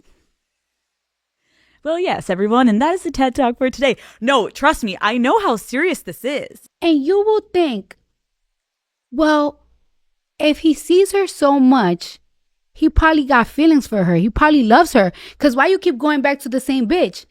Do you know they don't even care if they're missing a leg? All they care about is their head. They just want their dick sucked. By that person. And then what? They're just like, get out. Well, they'll be like, well, have a good day. Thank you, Mary. Uber? Yes. It really be like that. Like, how you doing? Hey, how you doing? Could they ever get to girlfriend status? I mean, I feel like the way a man talks to you, or like if a man don't really want to fuck you and it's just like, it's just a head. Like, it's like. Yeah, if he's not like paying for a meal ever or going out in public with you ever. Yeah. Or rarely ever calling you. Some girls just really want to eat. Can you believe that? They just want to eat. They just know they were born to eat. To eat. I swear to God, it's a weird science. I don't understand it because I never knew, but it's the truth. This is fascinating. Yeah. Let's hear from all the eaters. Reach out to us and let us know how. Let us know. That's fascinating. Yeah, I want to do some research on it. Okay, we're going to play a game. Ready? Mm-hmm. We're going to call it WOP or flop. WOP or flop. I'm going to give you a scenario. And if it's a turn on, you say WOP. If it's a turn off, you say flop. Okay. Ready? Yeah. He only wants to fuck to your songs. It's kind of like a flop. I don't really want to fuck to my songs. If you had to fuck to one of your songs, what would it be? It's a song is on the album. It's called My Back. Seems appropriate. Yeah. Okay. Yeah. He is obsessed with sucking toes. A whopper flop? Okay. Explain. Well, I like where my man love my toes. Uh-huh. And I like where my stuff. My significant other like want to like, play with my feet and stuff like that. But it's like, if it's a guy that is like, I want to suck your toes all day. I want to, it's like, oh my gosh, how many toes you suck? Yeah. You got a toe thing? But you know what? I love my man feet. I'm not like, no freaky shit, but I just love massaging and rubbing. But you're not going to be sucking it to like a degree where you're getting fucking turned on. Yeah, no. He has a super high sex drive and wants to fuck every day, multiple times a day. That's weird to me. That would be a little weird. Like, it's like, all right, like, damn, are you into, what's that stuff called when you into animals? Animalism, some shit like that? Like, it's like, damn, Wait, what? Yeah, like I said, you want to fuck all day. There is like sprouts though. Like, Right. Like you go through, you're saying moments? yeah, like there is moments that is like you want to fuck 2-3 times a day, but like Not every fucking day. not every fucking day. Like if I have a guy like that, it's like, baby, you need a job. You need a job, and it's like, what happens if I can't today? Yes. What happened if I can't today? Like, it's like, what happened when I'm away? He's calling his eater. It's so scary. It's scary. Yes. Okay, he loves rim jobs. The hell is rim jobs? You know. No, I don't know what's a rim job. He's taking a shit, Yeah. and while he's taking a shit, you're sucking his dick. What? No, I never. Ew. My God, I would throw up. I would literally throw up. Ew. I need someone to write in that's ever given a rim job. Like, Have you done a rim job? no. So why? Who? As a matter of fact, who came up with this question? Wait, a rim? What is the one where you're? Oh, a blumpkin. I'm thinking about a blumpkin. You know what a blumpkin is? That's What a the blumpkin. fuck is a blumpkin? You know, sorry, a blumpkin is the one where they're on the toilet and you're No. you're being an eater while No, you're on the toilet. nothing on toilets. Nothing Okay, on what about a toilets. rim job is licking the booty hole? Licking the booty hole. I mean, some people I wouldn't really mind it. The guy gotta like be into that or something, because Yeah. you wouldn't want to go down there and nigga punch you in your fucking head. Know what I'm saying? Mm-hmm. You think you're doing like a really kind gesture, and he's like, "Bitch, Bitch!" He literally knocks Fucking you. whore. He literally shoves you through the drywall. A guy gotta really be into that. You know what I'm saying? Like a guy gotta be into that. You got to kind of proceed with caution. Yeah, proceed with caution, I guess. Maybe like Yeah. a light little finger at first, like near there. No, No. guys don't do that. No, you wouldn't. You wouldn't even like tickle down that area. You know what? I'm gonna just stay in the balls. Okay, Stay in the balls. we're staying up north. We're staying up north. We're not going down south. We stayed up north. Okay, perfect. He screams your full legal birth name when he comes. I'll be like, bitch, you trying to cast a spell on me? My name is Belcalis Marlenis Almanzar. Oh my god, do that while you're coming. Belcalis. No, add the middle one into it. The middle name and then last name. Oh, God, that's a lot. Marleni Almanzar. Oh, my God. Casting a spell sounds most like it. Yes. Okay, he wants to watch porn while you fuck, but it's furry porn. Furry, what does that mean? It's like when people dress up in animal big furry costumes. What? No. But I wonder what it will be like if like the porn is playing on TV and we just start fucking. I never did that. I like lesbian porn. I think every girl does, right? Yeah. Because it's not scary. It's not scary. Dicks are intimidating. Especially in porn. Are you fucking kidding me? I'm like, Dick is very intimidating. I don't think guys understand how intimidating it's a scary. dick is. Yes. Especially when you're like meeting a new guy, you're kind of like, what's in there? Yeah. Like, and what? then whatever. Go light, just the tip at first. Yes, scared. it's just scary. Dude, that's so fucking real. Okay, he wants you to fuck a friend while he watches. Fuck a friend like a girl, fuck a friend like a guy. Guy, No, that's weird. That's really weird.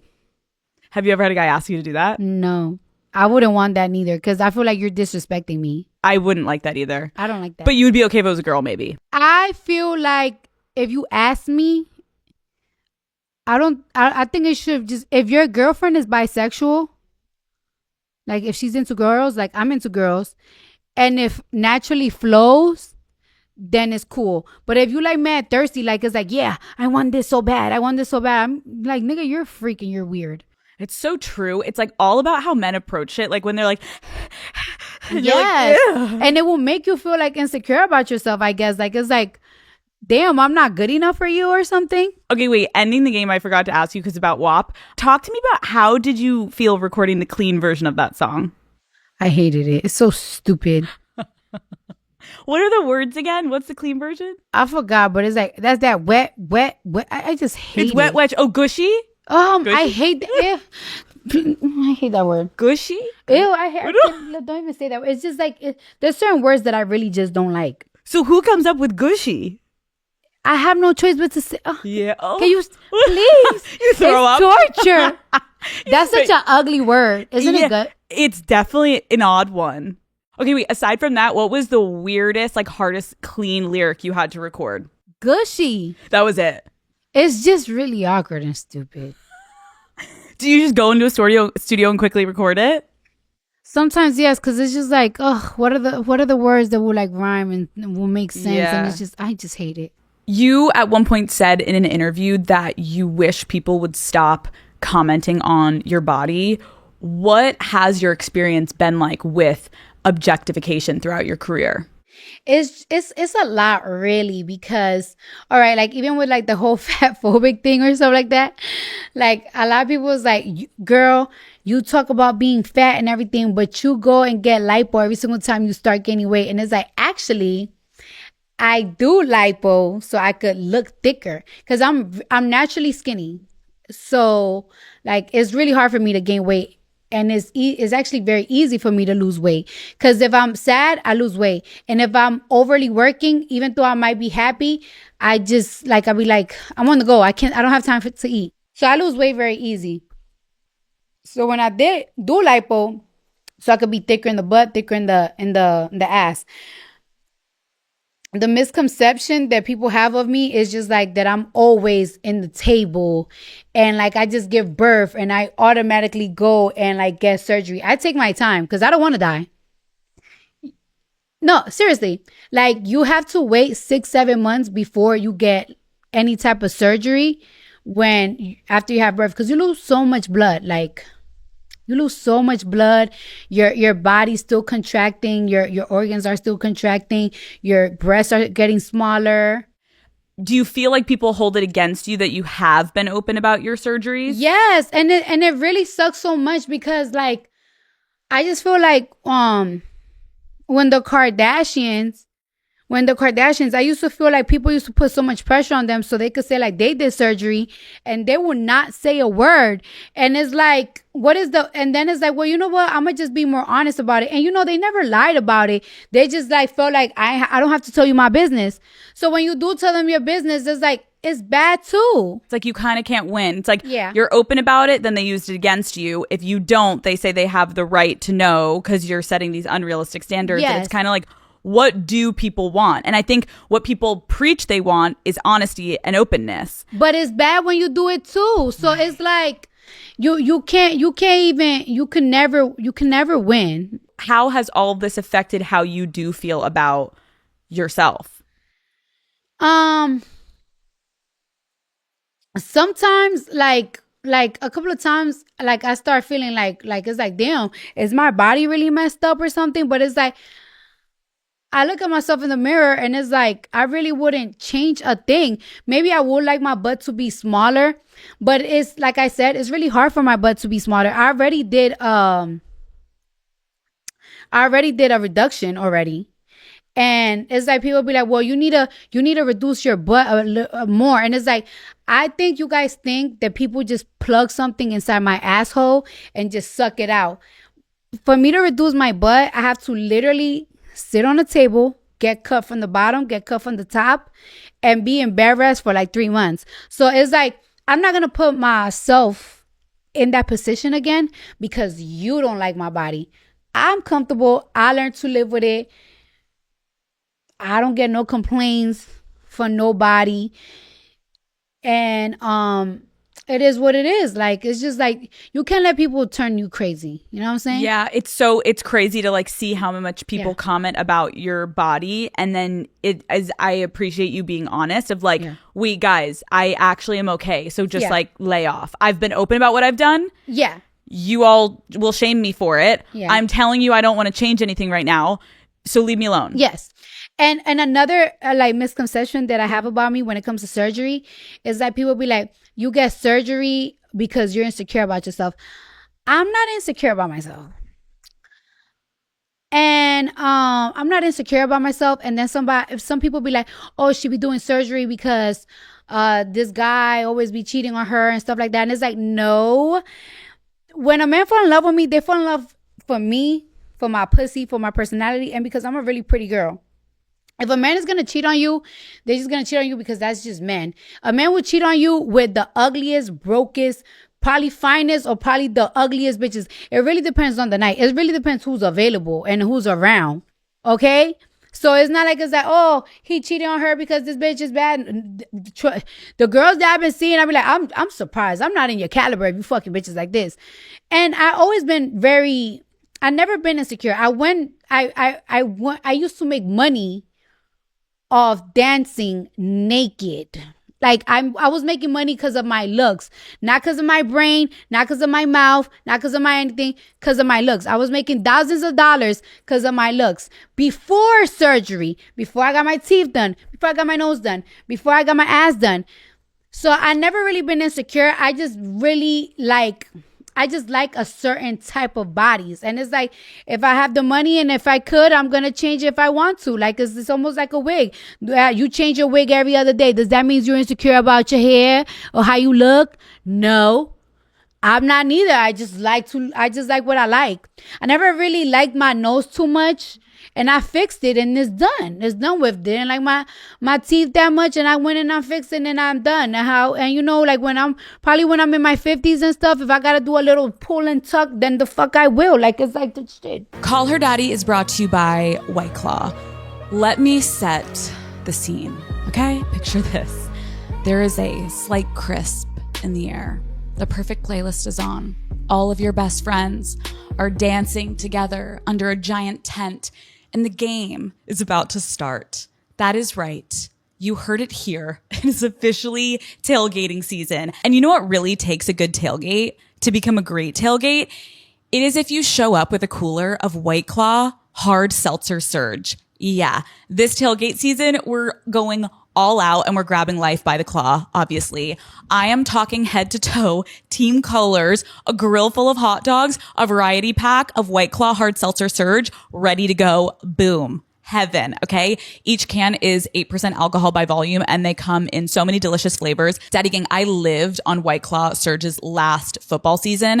I got to throw a big tailgate for an Eagles game, and is now a core memory of mine. I had a blackberry Surge in hand, and I was dancing on an elevated surface for hours on end.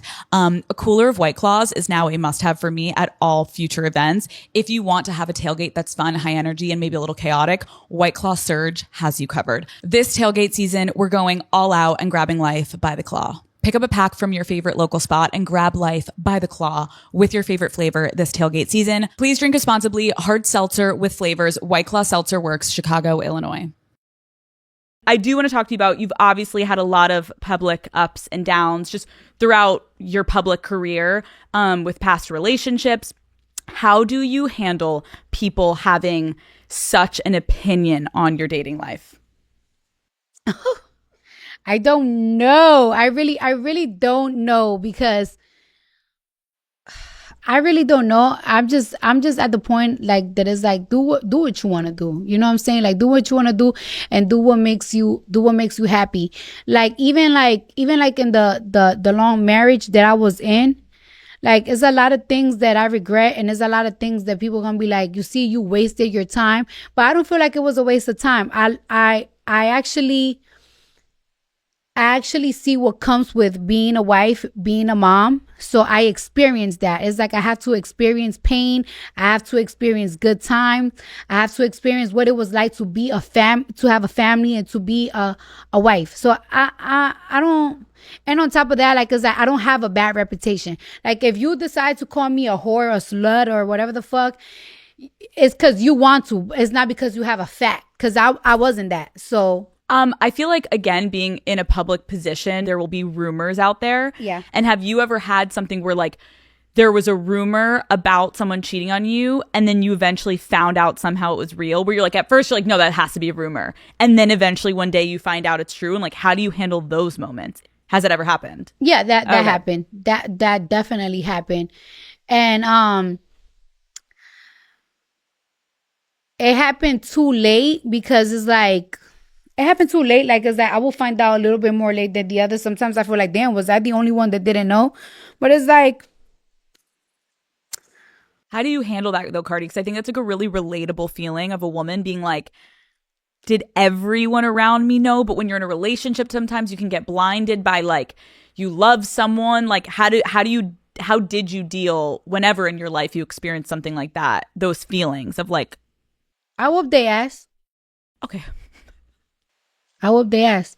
And it's like it's really your choice if you want to stay or go, to be honest with you. Like it's like I'm not gonna put the blame on nobody for staying or leaving. Like, have you ever felt shame in the past of ever like staying with something that people maybe around you were like, you shouldn't be in something like that? And like, how do you deal with that if people are judging you for staying in something? Sometimes it's like a mixed feelings because again, I really just don't regret anything. You know what I'm saying? Like it is what it is. Like if your heart is not ready, it's not ready. It's not ready. Do you have any advice for women of like how to know when to leave or how to get the strength?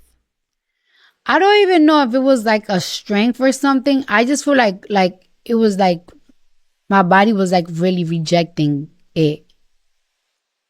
It's like, like that picture that is like a girl throwing up and she's throwing up hearts. Like I feel like I was getting like really like sick. And it's like, all right, this is dead. Cause I had separation moments that people wouldn't even know that I'm separated. There has been moments that it's like I wouldn't see a motherfucker for 2-3 months. We're not in the same house. We're not fucking. We're not talking. But nobody really knows, though. Nobody's gonna ever know your complete business. But you could do that. But if you're not ready to leave, you're just not ready to leave. Especially when you don't talk to other guys or you don't really be outside like that or you're not out there like that. And for some reason, this is so weird. Men actually respect marriages. What do you mean by that?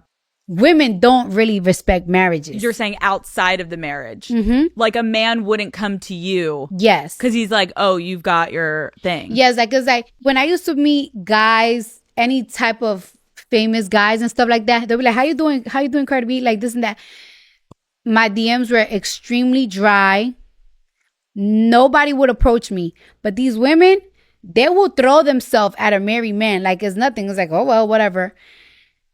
And it's not because it was me, like, because I don't, I'm Cardi B at the end of the day. When I announced that I was single, oh boy. Oh like, my God. Your DMs? The DMs, the every type of way they was trying to reach. But when they know that you're like in a marriage and like you have a family, they won't approach you. They won't. So it was just like my world was there. It's such a good point too, Cardi, because like I think a lot about what you just said of like your body rejecting it. And I think we need to have more grace for ourselves as women because I agree with you. Like there is just this weird No, you're fine. There is just like this weird double standard thing that's like it feels like men are always available. And so when you are a woman, you can feel really, really isolated. Yeah. And now here we are, and look at the goddamn jersey that you're wearing. Okay, so you're in a relationship. Mm-hmm. How did you meet this man? Did he slide in your DMs?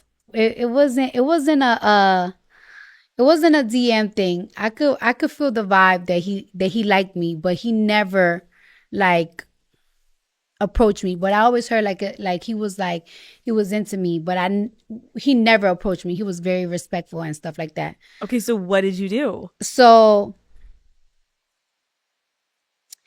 it was just this one time that I was like, you have to move on. Like, you have to move on.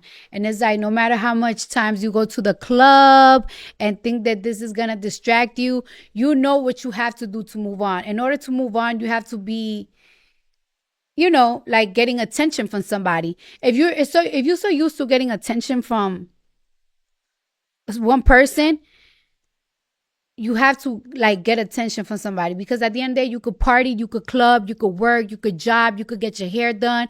At the end of the day, you kind of want somebody to talk to. You need somebody to talk to.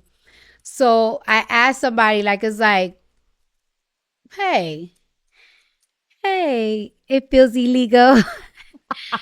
And we just talked. We got to know each other. We was getting to know each other for like a little bit. Okay. Not too much. We wasn't doing too much though. Okay. Not too much. You were keeping it like just like slow. Slow. And how did you feel in the beginning? Were you nervous to talk to like a new person? Yes. You could tell I was very nervous. And what was it about him that made you slowly keep coming back? Because sometimes that we would talk and then sometimes we go like weeks or like a month without talking. And for some reason, like it's almost like he always hit me up like at the right time. He almost hit me up like at the times that I feel uneasy. And I'd be like, I don't know if I should deal with this person because I know this person, he's a little hot. But I'm going to talk. And then we had really good conversations and it got to the point that it was like, damn, we talked for hours and 6 hours and 7 hours. And it's like, there was days that it's like, oh, even when we wasn't talking, I was like, I need to talk to this person because I'm talking to this person every day.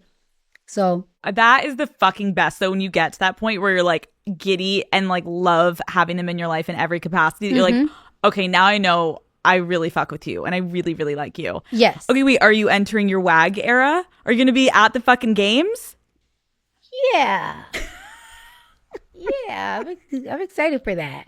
That's so exciting. Do you think you'll go on the field? I don't know. Cardi, this is like fun. This is fun. I know. I'm just like learning different things every day. Like, it's like people probably think that I just got these things planned out. And I'm just like as a little girl, like not a little girl, but it's like, I was like, ah! You're excited. Yeah, I'm excited. It's like the beginning stages of something really fun. Yes. And it's exciting to be moving forward and seeing that you can have a connection with someone else and you can grow something and you can have those butterflies, not just from one person in the world. Yes. Like there is, life goes on. Yes. Okay, wait, but you wiped him from your Instagram.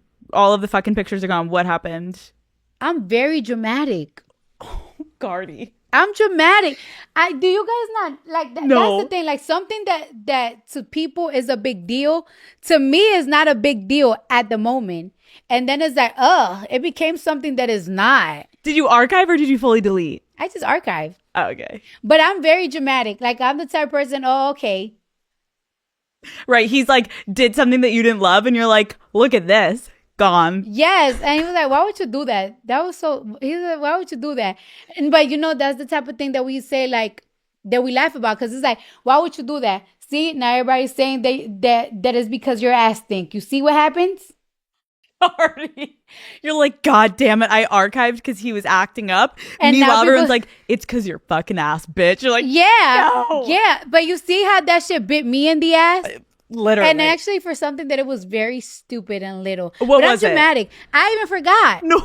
Because I'm just dramatic like that. Wait, I'm obsessed with you waking up. He like doesn't call you at the exact time. You're like, archive. I can also see you. You're like sitting there like smiling as you're fucking. I did. I was like, and then it's like, okay, we'll see when he notice. He'll notice soon. I'm so annoying. It's cute. Okay, I have a couple lyrics that I want to ask you about, and then we're gonna get to your album. Okay. Previous lyrics. Broke boys don't deserve no pussy. What is the biggest broke boy behavior that makes you instantly lose interest? When they don't have a job, but it's because they intentionally don't have a job. Okay. I went through your phone last night, saw some things I didn't like. What is the worst thing you've ever found on a man's phone? At this point, I don't really go through, like, I don't even really find things on a man's phone. I find it on fucking social media. Fuck. God damn it. That's the fucking worst. If you catch a guy in the act of like being shady and cheating and you confront him, what's the craziest reaction a man has ever given you? Like for me, he's cried. And I'm like, wait, how are you crying? If you cry right away, it's like, bitch, stop fucking playing with me. Bow. You're like, why are you? Oh my God. Stop playing. Go ahead. I'm going to give you something to cry about for real. Have you ever had a guy cry? Oh, absolutely. Isn't it kind of crazy? How do they do that? I am terrible at I know, immediately like, yeah. I'm sorry. And the lip quiver and you're like, I can't even do that. Even when I act, Like even when I do a little acting scene, I can't even Can't get the fake cry. quiver. Okay, I don't need the D. I need the money. What's the longest you've gone without sex? Ooh, I could go like 2 months, or I could go a month or Yeah. so. Like it could go. I could Good. go. Okay, let's talk about your new album. Yeah. Am I the Drama? Yeah. What is the story behind the title? I just always feel like I'm into something. And then it's like, and even ever since I was a little girl, I'm always in like trouble. My name is always in mixed up to certain things. And it's like, why me? Like, it's like, I really just be out the way, but it doesn't matter if I'm out the way. It happens. Like, for example, like this court case that's going on, right? And it's like people, like, I have seen people say like, it's like Cardi's always in court. And I'd be like, it's really not because of me. It's just like the drama follows me. Like you said earlier, you're like, I'm just going to say what the fuck it is. Yeah. And even if you don't like it, but I'm going to fucking say it. Yeah. Okay, I know we mentioned this earlier, but I want to talk a little bit more about like almost 7 years Yeah. since your first album. Mm-hmm. How long did this take you to write? How long have you been working on it? What kind of stress level are we at right now? The stress level right now is very intense. Like I've been working every single day. I haven't gotten, do you want to know how long I haven't gotten dick? I haven't got dick down in like 2-3 weeks already. Like it's like, that's how long, because I just been working every single day. I've been working on this album. I probably have songs there. They are like 6 years old, probably 6 or probably 5 years old. I've been working on this album for a minute, but like during that 7 years, I have been putting out records and stuff like that. Like, it's not like it's like I haven't. Just not like a full album. Just not a full album. And the stress, it's literally driving me. I'm like, I swear to God, if I didn't laser, I'd probably have gray pussy hairs. I swear. Okay, we went through some of your lyrics. What is your favorite line from the new album? Or give me a couple. Oh,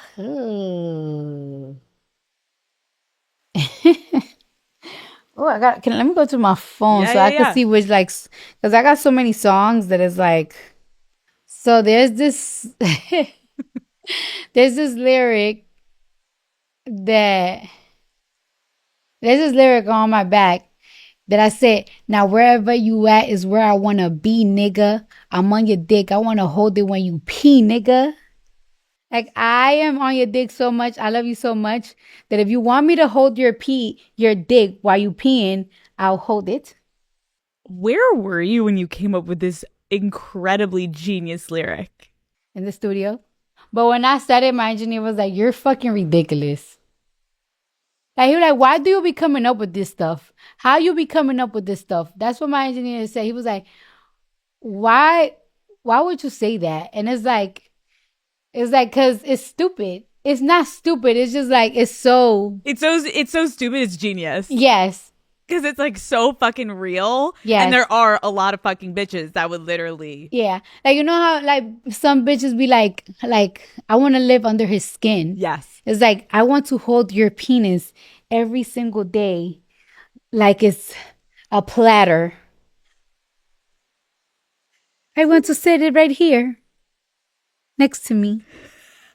And cherish him forever. And cherish it forever. So precious to me. Oh, penis.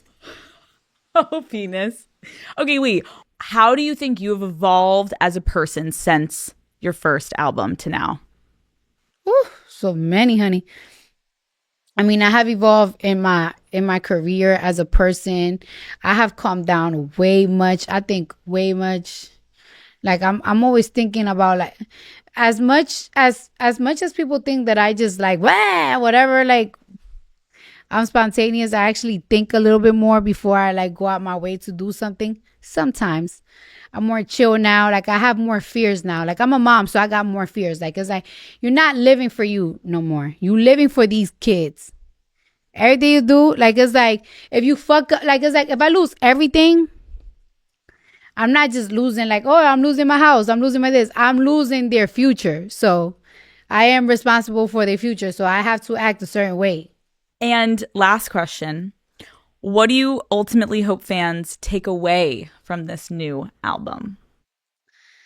I just hope that they see and feel my feelings, that they see my fun side, my pain, my anger. I hope that they see all of that. And I hope they see that I put my I put a lot of work into this album. This ain't no play. Were you about to say I put my ass into this? I put my ass, my pussy, my wop, my underarm, my nose, my neck, my BBL.